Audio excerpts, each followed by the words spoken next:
The Book of Esther, chapters 9 and 10, King James Version. Chapter 9. Now in the 12th month, that is the month Adar, on the 13th day of the same, when the king's commandment and his decree drew near to be put in execution, in the day that the enemies of the Jews hoped to have power over them, though it was turned to the contrary, that the Jews had rule over them that hated them. The Jews gathered themselves together in their cities throughout all the provinces of King Ahasuerus to lay hand on such as sought their hurt, and no man could withstand them, for the fear of them fell upon all people. And all the rulers of the provinces, and the lieutenants, and the deputies, and officers of the king helped the Jews, because the fear of Mordecai fell upon them. For Mordecai was great in the king's house, and his fame went out throughout all the provinces. For this man Mordecai waxed greater and greater.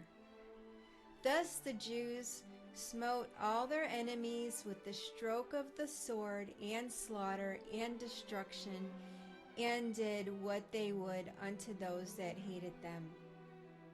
And in Shushan the palace the Jews slew and destroyed 500 men, and Parshandatha, and Dalpon, and Espatha, and Poratha, and Adalia, and Aridatha, and Parmashta, and Arisai, and Aridai, and Vajesatha, the 10 sons of Haman, the sons of Hamadatha, the enemies of the Jews, slew they, but on the spoil laid they not their hand.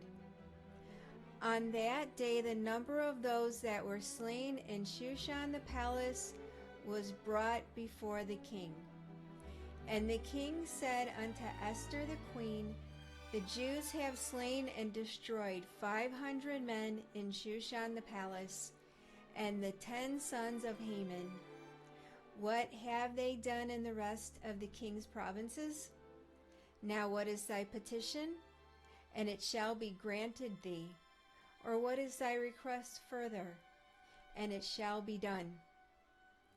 Then said Esther, if it please the king, let it be granted to the Jews which are in Shushan to do tomorrow also according unto this day's decree, and let Haman's 10 sons be hanged upon the gallows. And the king commanded it so to be done. And the decree was given at Shushan, and they hanged Haman's 10 sons. For the Jews that were in Shushan gathered themselves together on the 14th day also of the month Adar, and slew 300 men at Shushan. But on the prey they laid not their hand. But the other Jews that were in the king's provinces gathered themselves together, and stood for their lives, and had rest from their enemies, and slew of their foes 75,000, but they laid not their hands on the prey.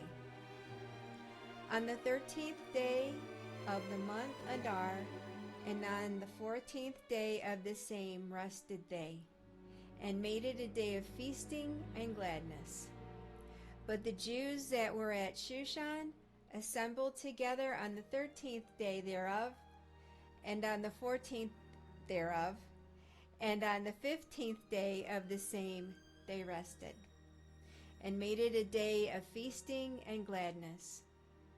Therefore the Jews of the villages that dwelt in the unwalled towns made the 14th day of the month Adar a day of gladness and feasting, and a good day, and of sending portions one to another.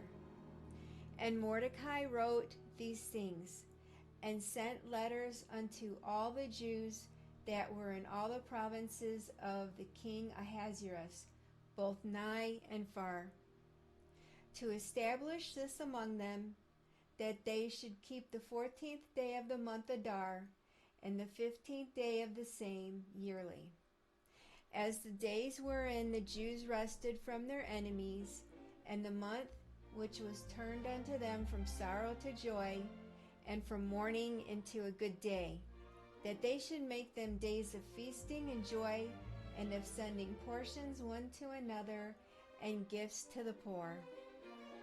And the Jews undertook to do as they had begun, and as Mordecai had written unto them. Because Haman, the son of Hammedatha, the Agagite, the enemy of all the Jews, had devised against the Jews to destroy them, and had cast pur, that is the lot, to consume them, and to destroy them.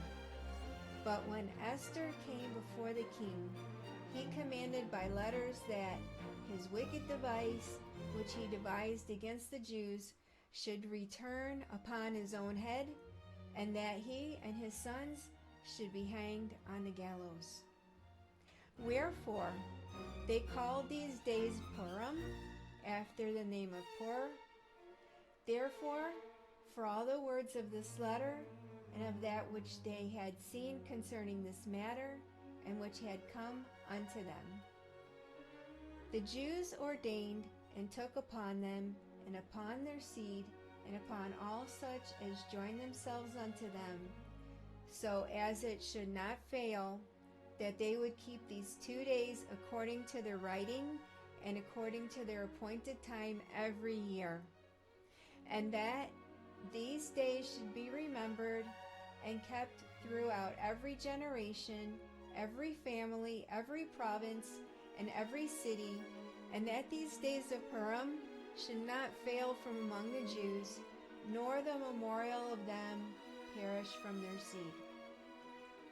Then Esther the queen, the daughter of Abihail, and Mordecai the Jew, wrote with all authority to confirm this second letter of Purim.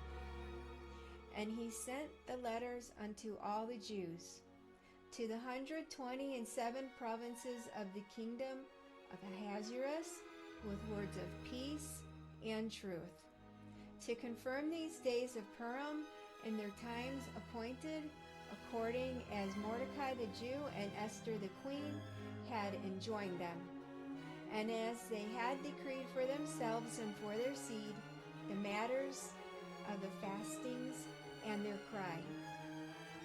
And the decree of Esther confirmed these matters of Purim, and it was written in the book. Chapter 10.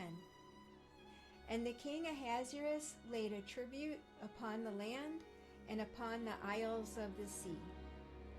And all the acts of his power and of his might, and the declaration of the greatness of Mordecai, whereunto the king advanced him, are they not written in the book of the Chronicles of the kings of Media and Persia?